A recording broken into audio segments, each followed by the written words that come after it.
सत श्री अकाल जी। Hind today news देख रहे तमाम दर्शकों का इस दोपहर के बुलेटिन में स्वागत है। मैं हाँ ਤੁਹਾਡੇ ਨਾਲ ਜਗਵਿੰਦਰ ਸਿੰਘ।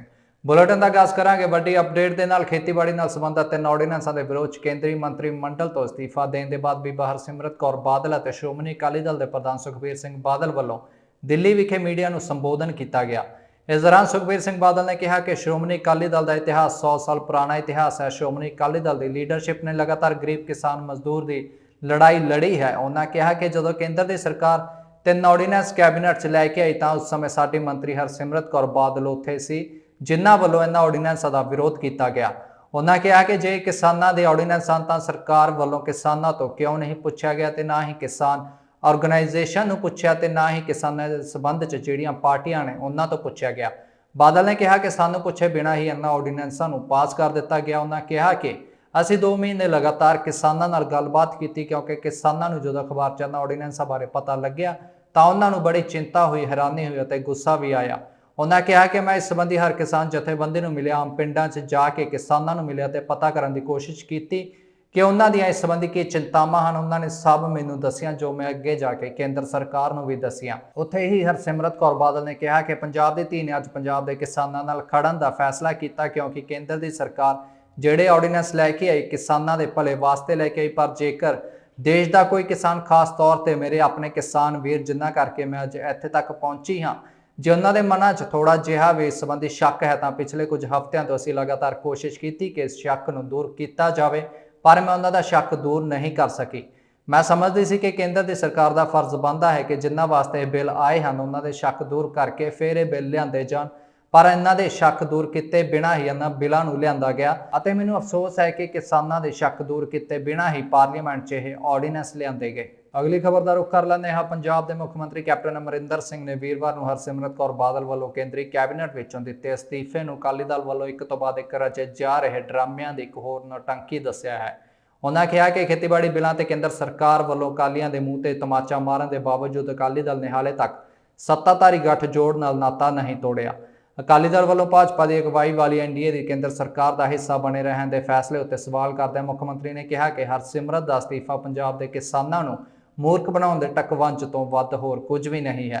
उन्होंने कहा पर वह किसान जथेबंदियों को गुमराह करने में सफल नहीं होंगे। उन्हें इस कार्रवाई को नाकाफी तो बहुत देर नाल चुक्या होया कदम भी दस्या।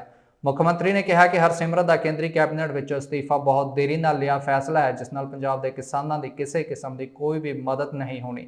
उन्होंने कहा कि जे अकाली दल ने इस तो पहला स्टैंड लिया होंदा ते इन्हां ऑर्डीनेंसां वल्लों सूबा सरकार का समर्थन किया होंदा तां शायद यह बिल पास होने के हालात पैदा ना होंदे ते केंद्र सरकार नूं यह ऑर्डीनेंस लियाउण ते किसान विरोधी बिलों नूं संसद विच रखण तो पहला 10 वार सोचना पैंदा। अगे वधदे होए दसदे हां श्रोमणी अकाली दल अते भारतीय जनता पार्टी पिछले लंबे समय तो चलदा आ रहा सियासी गठजोड़ उस समय खखरी करेले हो गया जदों देश के प्रधानमंत्री नरेंद्र मोदी वल्लों किसानी मुद्दे नूं लैके लिआंदे बिल का सख्त विरोध करदे श्रोमणी अकाली दल वल्लों केंद्रीय कैबिनेट वजीर बीबा हरसिमरत कौर बादल ने किसानों मजदूरों और आड़तियों के पक्ष में खड़दियां यह अपना अस्तीफा देने का फैसला सुनाया। इस संबंधी साबका संसदीय सकत्तर जगदीप सिंह नकई ने कहा कि श्रोमणी अकाली दल हमेशा ही पंजाब के हितों के किसानों लिए चट्टान वांग खड़ा है जिसकी मिसाल बीबा बादल वालों लए फैसले तो मिलती है। उन्होंने कहा कि कांग्रेस और आप पार्टी वालों केवल सियासी ड्रामेबाजी ही की गई है। जे किसान हितैषी होंदे तां लोक सभा में अपनी वोटिंग दे राਹੀਂ विरोध करते, पर इन्होंने विरोध करने की बजाय बायकाट करके इस बिल को पास करवाने खुला मैदान छड़ दिता। अगे बढ़ते हुए दसदे हैं लापता पावन स्वरूपों के मामले च श्री अकाल तख्त साहिब तो पंज सिंह साहिबान वालों साल 2016 वाली अंतरिम कमेटी को धार्मिक सज़ा लगाई गई है। इस दे नाल ही मौजूदा अंतरिम कमेटी को भी धार्मिक सज़ा लगाई गई है। सच्चा सिंह लंगाह तो समर्थक देने के मामले भी श्री अकाल तख्त साहिब वालों गुरिंदरपाल सिंह गोरा, रतन सिंह जफरवाल और प्रोफैसर सच्चान सिंह को भी धार्मिक सज़ा का ऐलान किया गया। यह धार्मिक सज़ा अकाल तख्त साहिब के कार्यकारी जथेदार सिंह साहिब ज्ञानी हरप्रीत सिंह वालों अकाल तख्त साहिब की फसील तो सुनाई गई। जथेदार साहिब सिंह सुनाई भी धार्मिक सज़ा 2016 वाली अंतरिम कमेटी के सारे मैंबरों को एक सहज पाठ खुद करन जां पाठी सिंह पासों सरवण करन, अपने नज़दीकी गुरुद्वारा साहिब विखे सेवा करन अते 1 साल तक श्रोमणी कमेटी कोई भी अहुदा ना लैण की सज़ा शामिल है। उत्थे ही सुच्चा सिंह लंगाह मामले गुरिंदरपाल सिंह गोरा, रतन सिंह जफरवाल अते सरचान सिंह ने एक सहज पाठ खुद करन जां सरवण करन, नज़दीकी गुरुद्वारा साहिब विखे बर्तन साफ करन अते कीर्तन सरवण करन ते 1100 रुपए की कड़ाह प्रसाद की देख कराउण अते इन्ना मैया गोलक च पाउण की सज़ा सुनाई गई है। श्रोमणी कमेटी की अंतरिम कमेटी पश्चाताप वजों श्री रामसर साहिब विखे अखंड पाठ साहिब करवाए गए। इस दे नाल ही ਮੈਂਬਰ ਸਾਰਾਗੜੀ ਸਰਾਂ ਤੋਂ ਲੈ ਕੇ ਘੰਟਾ ਘਰ ਚੌਂਕ ਤੱਕ ਝਾੜੂ ਦੀ ਸੇਵਾ ਵੀ ਕਰਿਆ ਕਰਨਗੇ। ਅਗਲੀ ਖਬਰ ਦਾ ਰੁਖ ਕਰ ਲੈਂਦੇ ਹਾਂ। ਲੋਕ ਸਭਾ 'ਚ ਖੇਤੀਬਾੜੀ ਉਪਜ ਵਪਾਰ ਅਤੇ ਵਣਜ ਬਿੱਲ, ਮੁੱਲ ਭਰੋਸਾ ਤੇ ਖੇਤੀਬਾੜੀ ਸੇਵਾਵਾਂ ਤੇ ਕਿਸਾਨ ਸੁਰੱਖਿਆ ਤੇ ਸਸ਼ਕਤੀਕਰਨ ਬਿੱਲ 2020 ਪਾਸ ਹੋ ਗਿਆ ਹੈ। ਲੋਕ ਸਭਾ 'ਚ ਖੇਤੀਬਾੜੀ ਸੰਬੰਧਿਤ ਬਿੱਲ ਪਾਸ ਹੋਣ ਤੋਂ ਬਾਅਦ ਪ੍ਰਧਾਨ ਮੰਤਰੀ ਨਰਿੰਦਰ ਮੋਦੀ ਨੇ ਟਵੀਟ ਕਰਦਿਆਂ ਕਿਹਾ ਕਿ ਕਿਸਾਨਾਂ ਨੂੰ ਗੁੰਮਰਾਹ ਕਰਨ 'ਚ ਬਹੁਤ ਸਾਰੀਆਂ ਤਾਕਤਾਂ ਲੱਗੀਆਂ ਹੋਈਆਂ ਹਨ। ਮੈਂ ਆਪਣੇ ਕਿਸਾਨ ਭਰਾਵਾਂ ਤੇ ਭੈਣਾਂ ਨੂੰ ਭਰੋਸਾ ਦਿਵਾਉਂਦਾ ਹਾਂ ਕਿ MSP ਅਤੇ ਸਰਕਾਰੀ ਖਰੀਦ ਦੀ ਵਿਵਸਥਾ ਬਣੀ ਰਹੇਗੀ। ਇਹ ਬਿੱਲ ਅਸਲ 'ਚ ਕਿਸਾਨਾਂ ਨੂੰ ਕਈ ਹੋਰ ਵਿਕਲਪ ਪ੍ਰਦਾਨ ਕਰ ਉਹਨਾਂ ਨੂੰ ਠੀਕ ਮਾਇਨੇ 'ਚ ਮਜ਼ਬੂਤ ਕਰਨ ਵਾਲੇ ਹਨ। ਉਹਨਾਂ ਕਿਹਾ ਕਿ ਇਸ ਖੇਤੀਬਾੜੀ ਸੁਧਾਰ ਨਾਲ ਕਿਸਾਨਾਂ ਨੂੰ ਆਪਣੀ ਉਪਜ ਵੇਚਣ ਲਈ ਨਵੇਂ-ਨਵੇਂ ਮੌਕੇ ਮਿਲਣਗੇ, ਜਿਸ ਨਾਲ ਉਹਨਾਂ ਦਾ ਲਾਭ ਵੀ ਵਧੇਗਾ। ਇਸ ਦੇ ਨਾਲ ਹੀ ਉਹਨਾਂ ਕਿਹਾ ਕਿ ਇਸ ਨਾਲ ਸਾਡੇ ਖੇਤੀਬਾੜੀ ਖੇਤਰ ਨੂੰ ਜਿੱਥੇ ਆਧੁਨਿਕ ਟੈਕਨੋਲੋਜੀ ਦਾ ਲਾਭ ਮਿਲੇਗਾ, ਉੱਥੇ ਕਿਸਾਨ ਵੀ ਮਜ਼ਬੂਤ ਹੋਣਗੇ। ਅਗਲੀ ਖਬਰ ਦਾ ਰੁਖ ਕਰ ਲੈਂਦੇ ਹਾਂ। ਕਾਂਗਰਸ ਦੇ ਸਾਬਕਾ ਪ੍ਰਧਾਨ ਰਾਹੁਲ ਗਾਂਧੀ ਨੇ ਪ੍ਰਧਾਨ ਮੰਤਰੀ ਨਰਿੰਦਰ ਮੋਦੀ ਨੂੰ ਇੱਕ ਵਾਰ ਫੇਰ ਸਵਾਲਾਂ ਦੇ ਘੇਰੇ ਵਿੱਚ ਲਿਆ ਹੈ ਤੇ ਲਗਾਤਾਰ ਨਰਿੰਦਰ ਮੋਦੀ ਤੇ ਉਹਨਾਂ ਦਾ ਹਮਲਾ ਜਾਰੀ ਹੈ ਤੇ ਸ਼ੁੱਕਰਵਾਰ ਨੂੰ ਉਹਨਾਂ ਨੇ ਕਰੋਨਾ ਯੋਧਿਆਂ ਦਾ ਡਾਟਾ ਨਾ ਹੋਣ ਸੰਬੰਧੀ ਨਰਿੰਦਰ ਮੋਦੀ ਨੂੰ ਇੱਕ ਵਾਰ ਫੇਰ ਆਪਣੇ ਸਵਾਲਾਂ ਵਿੱਚ ਘੇਰਿਆ।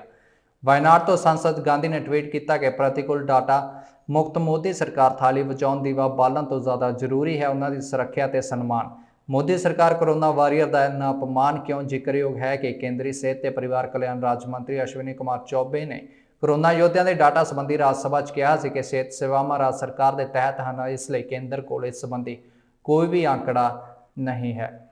ਅਗਲੀ ਖਬਰ ਦਾ ਰੁਖ ਕਰ ਲੈਂਦੇ ਹਾਂ। ਖੇਤੀ ਆਰਡੀਨੈਂਸ ਦੇ ਵਿਰੋਧ ਵਿੱਚ ਭਾਰਤੀ ਕਿਸਾਨ ਯੂਨੀਅਨ ਉਗਰਾਹਾਂ ਵੱਲੋਂ ਪਿੰਡ ਬਾਦਲ ਵਿਖੇ ਲਗਾਏ ਧਰਨੇ ਦੌਰਾਨ ਇੱਕ ਕਿਸਾਨ ਵੱਲੋਂ ਕੋਈ ਜ਼ਹਿਰੀਲੀ ਵਸਤੂ ਖਾਣ ਦਾ ਮਾਮਲਾ ਸਾਹਮਣੇ ਆਇਆ ਹੈ।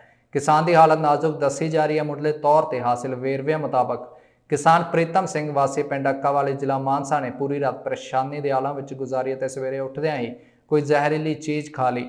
ਯੂਨੀਅਨ ਦੇ ਸੂਬਾ ਸਕੱਤਰ ਸ਼ਿੰਗਾਰਾ ਸਿੰਘ ਮਾਨ ਨੇ ਦੱਸਿਆ ਕਿ ਕਿਸਾਨ ਨੂੰ ਮੁੱਢਲੀ ਸਹਾਇਤਾ ਲਈ ਹਸਪਤਾਲ ਭੇਜ ਦਿੱਤਾ ਗਿਆ ਹੈ। ਉਹਨਾਂ ਦੱਸਿਆ ਕਿ ਮੁੱਢਲੇ ਤੌਰ ਤੇ ਇਹੀ ਸ਼ੱਕ ਹੋ ਰਿਹਾ ਹੈ ਕਿ ਪ੍ਰੀਤਮ ਸਿੰਘ ਵੱਲੋਂ ਸਲਫਾਸ ਖਾਧੀ ਗਈ ਹੈ।